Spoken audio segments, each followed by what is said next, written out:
Bonjour Carole, est-ce qu'on peut revenir à une approche que tu as amenée tout à l'heure qui partait de l'observation de soi? Oui. La dernière fois dans la vidéo, on avait parlé aussi de la définition de Sewa, la conscience énergétique originelle incarnée, et où on soulève aussi cette observation de ce qui est, de ce qui se passe, que ce soit à l'extérieur ou que ce soit à l'intérieur de nous d'ailleurs, et pour justement faire la part des choses entre cet espace-temps à l'extérieur, ces espaces-temps à l'extérieur, et puis notre espace-temps intérieur. Il y a deux façons d'observer. Il y a la façon d'observer à partir de soi, le point zéro que nous sommes, à partir duquel les choses qu'on observe à l'extérieur vont avoir la couleur de nos lentilles, de nos lunettes, de notre constitution. Hein.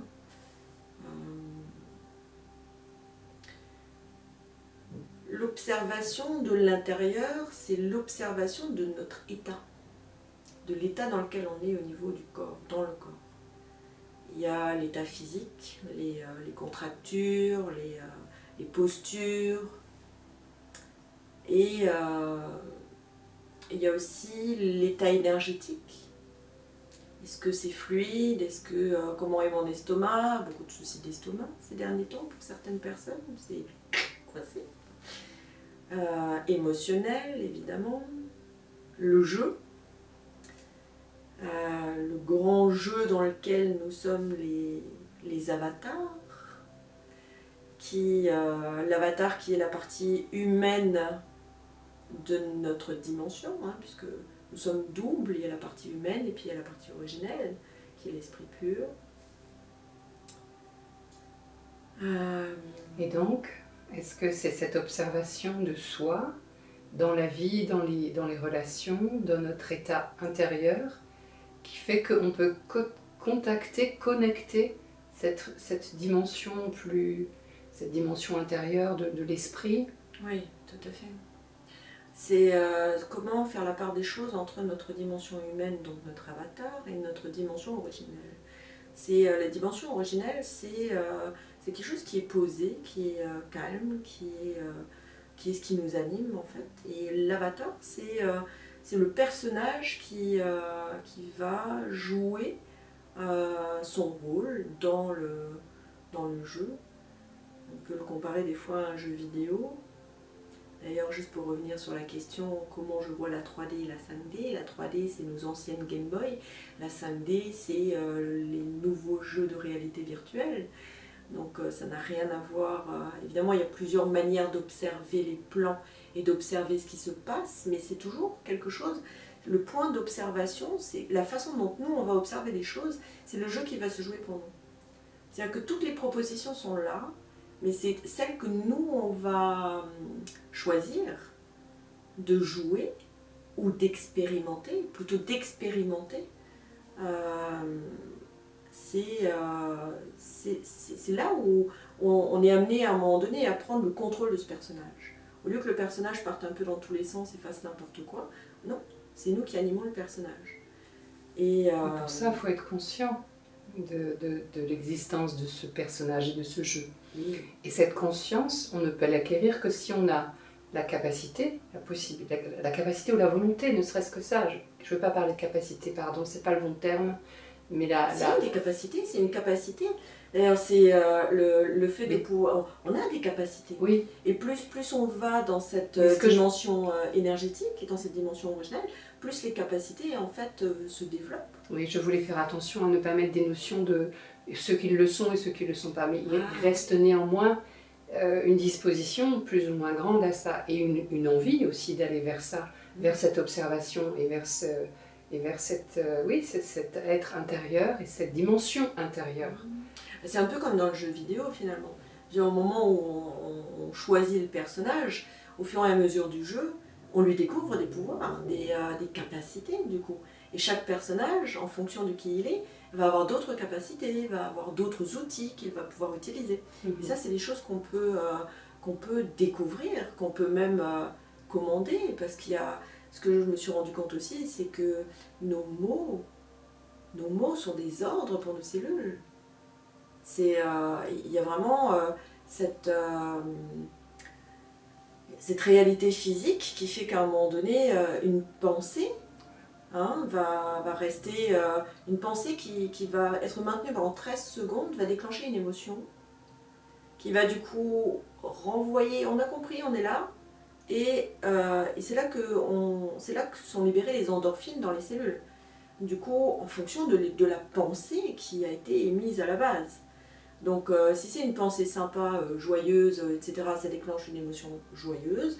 Du coup, les endorphines qui sont libérées vont plutôt aller dans le côté frétillant, joyeux, et ça met en vibration le corps physique qui va émettre une fréquence, une information, et c'est cette information-là qui lance le jeu.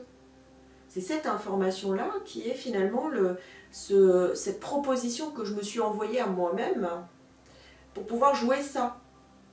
Donc une fois qu'on comprend qu'on peut choisir là les différentes propositions qui s'offrent à nous, c'est ah oui tiens je veux expérimenter ça. Et là, en sciences, je suis tombée sur un article qui était très intéressant la dernière fois concernant l'excitation des atomes. Plus on va exciter un atome, plus les électrons en fait vont être projetés. Et si on met des miroirs à cet endroit-là, l'électron est projeté sur le miroir, mais il revient. Et plus on va exciter l'atome, et plus l'électron va se transformer en photon. Et quelles conséquences du coup sur soi? Eh bien, ça nous est renvoyé. Donc c'est comme si on était nous, c'est nous avec nous, il n'y a que nous avec nous finalement dans le jeu.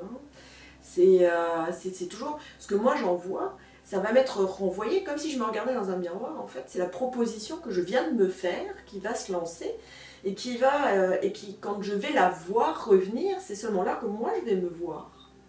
Et c'est à cet endroit-là que je peux me réajuster dans le reflet de moi que je perçois. C'est quelque chose qui... c'est vraiment un jeu de va-et-vient. Alors plutôt que de jouer avec des autres à l'extérieur, ou de se laisser prendre par le jeu de l'autre, c'est déjà d'être conscient de son propre jeu, de rester dans son personnage. Et après on peut jouer avec les autres, il n'y a pas de problème. Mais bien être conscient de où je suis moi, qu'est-ce qui m'anime moi, où est l'autre, qu'est-ce qui anime l'autre. Et si on est en interaction, il va y avoir une espèce de plein et de vide qui va jouer, et c'est le jeu qui commence. Et dès qu'on arrive à percevoir ça, on peut décider de jouer ou pas. C'est-à-dire si l'autre, chacun d'entre nous en fait on est une proposition. Tel que nous sommes, avec ce qui nous constitue, c'est comme si on était une proposition. Donc quand on se rencontre les uns les autres, c'est soit on accepte la proposition ou pas. Et on peut, c'est de ça dont il faut prendre conscience. C'est, quelle que soit la proposition de l'autre à l'extérieur, moi j'ai le choix de jouer ou de ne pas jouer, et de me placer de telle façon ou de telle façon, et de faire ma propre proposition, surtout dans l'histoire. C'est ça qu'il faut arriver à saisir. Et je trouve que ça ramène vraiment la question de la vérité, puisque chacun aujourd'hui a tendance à penser qu'il détient la vérité, étant chacun une proposition différente. Chaque personne ne peut s'animer à dire « je détiens la vérité » ou « j'ai raison ». Donc c'est simplement dire « ma vérité à moi, c'est cette proposition que je fais pour le monde et pour toi ». Quelle est la tienne? Et on n'a du coup pas besoin de rentrer en conflit, puisqu'elles ont toutes la même importance ou la même raison d'être et d'exister. C'est le réel. Le réel, en fait, c'est la scène. La scène qui est là, avec le canapé, avec tout ce qui nous entoure. Là. On est dans une scène, en fait. Et par contre, la réalité... comment moi je vais la vivre et comment toi tu vas la vivre, ou n'importe qui en fait, ça appartient à chacun. La scène est commune, par contre, à la base elle est neutre. C'est comment nous on va l'animer. C'est chacun d'entre nous, chacun de nos personnages, chacun de nos avatars qui va venir animer la scène. Et Par contre, qu'est-ce qui anime l'avatar? C'est là où c'est intéressant. C'est est-ce que je suis dans mon programme, parce que l'avatar en fait c'est le programme, hein, c'est le personnage dans le jeu, là, dans la vidéo, et la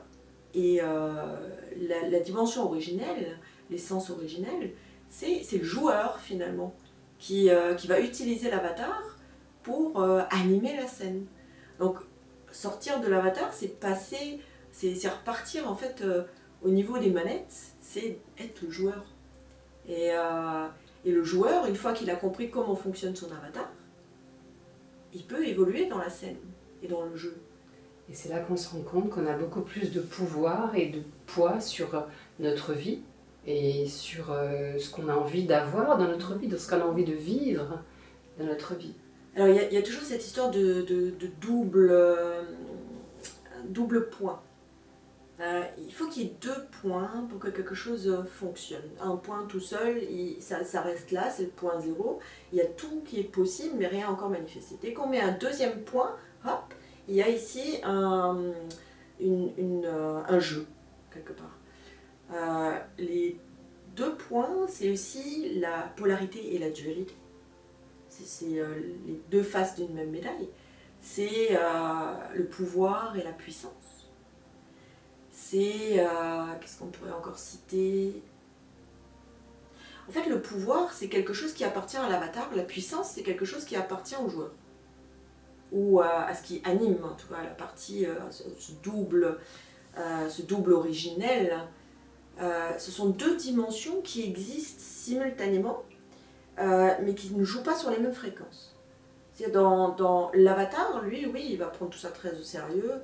Et il est directement concerné dans son corps, dans ses émotions, dans ses programmes.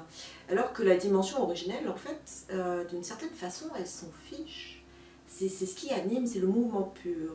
C'est le mouvement de l'électromagnétisme qui produit du coup le photon, la lumière, qui est l'information pure. C'est un mouvement qui monte, qui descend, qui monte, qui descend, qui part de droite à gauche, comme ça. Il est jamais, tant qu'on ne se fiche pas quelque part, on est dans le tout, dans le point 0. Et dans cette essence qui finalement nous anime et que nous sommes. Donc le jeu, c'est de percevoir le plus souvent possible le corps dans lequel nous sommes, notre avatar, mais surtout ce qui l'anime. C'est-à-dire ce qui nous anime, donc nous.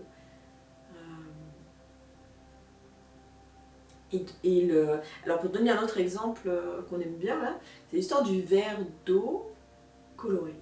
L'avatar, ou nous, c'est un verre d'eau avec une couleur à l'intérieur. La dimension originelle, c'est de l'eau pure qu'on va venir verser par-dessus et qui c'est de l'eau pure, il n'y a pas d'information à l'intérieur, elle est simplement pure. Et donc quand cette dimension originelle, cette eau pure rentre dans le verre de l'avatar, de cette couleur, le temps que ça s'installe à l'intérieur, ça déborde, il y en a partout. C'est jusqu'à ce que l'eau soit complètement pure à l'intérieur du verre, toute la couleur elle va passer à côté, elle va déborder. Et évidemment, il faut le plonger. Donc toi tu me posais la question de savoir mais qui ça dérange, ou quelle répercussion sur l'extérieur. En fait, la répercussion sur l'extérieur, dans un premier temps, quelque part ça ne nous concerne pas, c'est pas notre problème. Notre problème, c'est déjà de laisser ce programme, cette couleur, sortir. On est déjà, avant de devoir s'occuper de l'extérieur, on est déjà nous-mêmes mal à l'aise avec cette idée que ça déborde de partout et que, oh là là, et ben, d'abord c'est avec nous qu'on doit s'en occuper. Hein. Et une fois qu'on a fait ça, et ben, si chacun va ramasser ce qu'il a fait tomber ou si il va éponger ce qui a débordé, c'est pas grave si ça déborde, c'est ok. De toute façon, c'est par là qu'on passe. C'est cette fameuse transfusion des plans. C'est ça, il faut bien à un moment donné, pour qu'on puisse s'intégrer dans la densité qui est notre corps physique, là, il faut bien que les choses puissent sortir. Et ce qui sort, c'est le programme. Et une fois qu'on est passé par ce point 0, où tout est là, mais rien n'existe encore, c'est là que ça devient intéressant de comprendre comment ça fonctionne. Donc une fois qu'on a vu le code, on peut très bien aussi recoder, décoder, etc. Et ça, c'est là que ça devient super intéressant. Ça, c'est un pouvoir qu'on a. Et ça, c'est génial. Alors, on peut se tromper, on peut faire des erreurs, c'est pas grave, c'est ok. Justement, une fois qu'on a vu que là, ça le fait pas, on réajuste. Moins on s'éloigne, on va dire, du centre, de cet équilibre qui est au milieu, finalement, ni là, ni là, ni trop plus, ni trop moins, parce que c'est juste des valeurs, c'est tout. Hein. Il faut rester au centre. Moins on s'éloigne du centre, moins on va être obligé de récupérer, finalement, le déplacement. Est-ce que pour éclairer encore, tu peux donner un exemple justement pour faire ça, pour réussir à rester dans le centre, justement, tu vois? Est-ce que tu as concrètement un exemple, tu vois? Pour rester dans le centre, c'est une bonne question. Quand tu dis, alors tu vois, tu parles du débordement, donc le débordement, moi j'ai même, tu l'as dit d'ailleurs, finalement, on laisse faire. Ah ouais. Voilà, un super mantra d'ailleurs, hein, je m'en fous. Ouais. Alors je m'en fous, pourquoi pas dans l'intention de dire rien ne m'intéresse et puis je suis pas concernée, blablabla. C'est pas ça l'histoire. Le fait de dire je m'en fous, c'est tout simplement que le programme ne peut pas se lancer. Voilà. C'est-à-dire que moins on est accroché à des principes, à des croyances, à des valeurs, ça devrait être comme ça ou comme ça. Oui. C'est ça finalement qui déclenche le jeu et qui fait qu'on se retrouve embourbé dans le truc là. Plus on s'en fout, moins ça peut venir s'accrocher. Ça peut pas se déclencher en fait. C'est ça l'idée. S'en foutre, c'est plutôt rester au point zéro et rester dans la neutralité. C'est ok, je vois bien qu'il y a des choses qui se passent.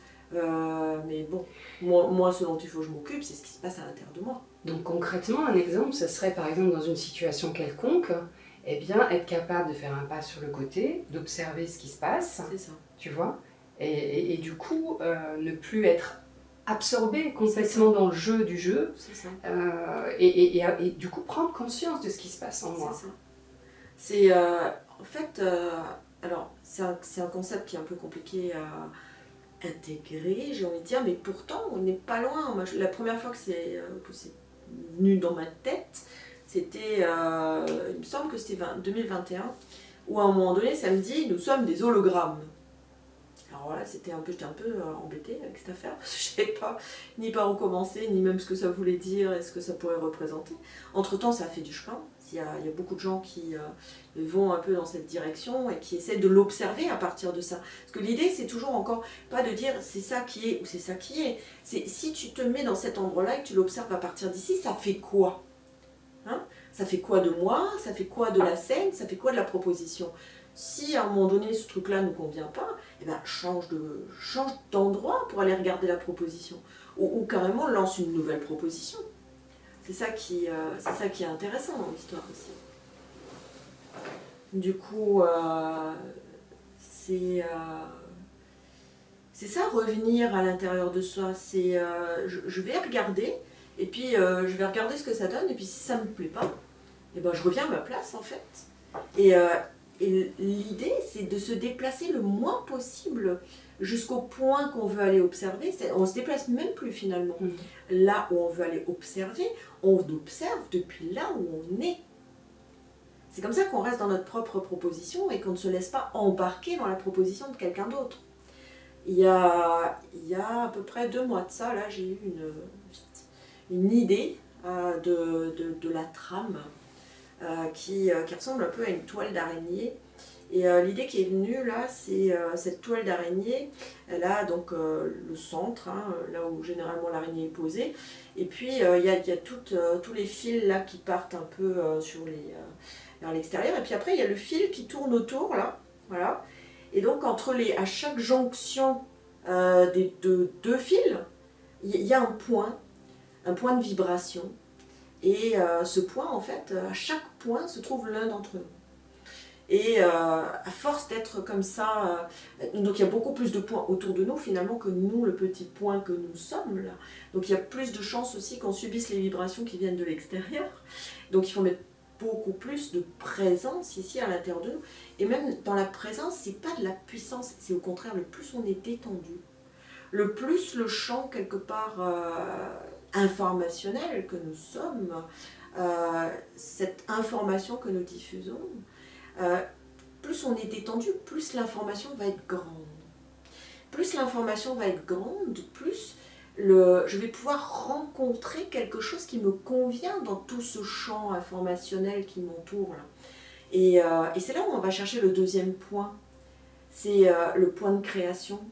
Comment je fais vibrer la toile? Eh ben, je me pose sur mon point de manière la plus détendue possible, la plus fluide possible, avec le moins de couleurs possible justement, pour que ma vibration soit la plus pure possible. Et à partir de là, ma question elle est déjà posée. J'ai même pas besoin finalement de la poser à voix haute, elle est déjà là. Je suis la question. Du coup, cette information va rayonner dans le champ informationnel. Et plus je vais laisser cette ouverture, donc moi je vais mettre de couleurs, moi je vais mettre de direction, moi je vais mettre de sens à ce truc-là, plus je vais pouvoir aller rencontrer la résolution parfaite de cette question-là que je suis. Et à un moment où ça se rencontre, ça match. Donc, encore une fois, ce que je cherche, c'est moi là-bas. C'est ma résolution parfaite à moi, rien d'autre. Et si entre-temps il y a des interférences, les interférences, c'est quelqu'un que je vais rencontrer. Je peux m'arrêter, on peut discuter, on peut échanger, on peut partager, etc. Mais quelque part, c'est toujours encore moi là que je rencontre. Il n'y a que moi, il n'y a que nous avec nous, en tout et pour tout au final. Et c'est là et si on arrive à rester là-dedans, là on est dans quelque chose de pur. Et là on est dans quelque chose où chacun y a sa place. Qui s'harmonise. Exactement. Oui. Et ça peut s'ouvrir et ça peut venir à nous. Et c'est comme ça qu'on va pacifier, qu'on va équilibrer, qu'on va fluidifier. C'est là que ça devient intéressant et chouette. Merci Carole. Avec plaisir. Merci. Est-ce que tu veux encore conclure quelque chose tu peux prendre quelques instants même, peut-être se laisser traverser par ce qui vient pour cette conclusion.